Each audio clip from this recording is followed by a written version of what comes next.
If you want to remove your audio from your clips, it's very simple.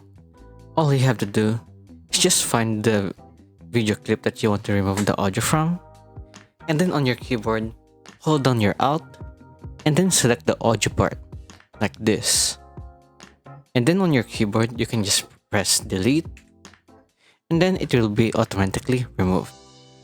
But if you just want to detach the audio, all you have to do is just select the clip again, right click, and then select unlink. And then you can just move around the audio clip like that.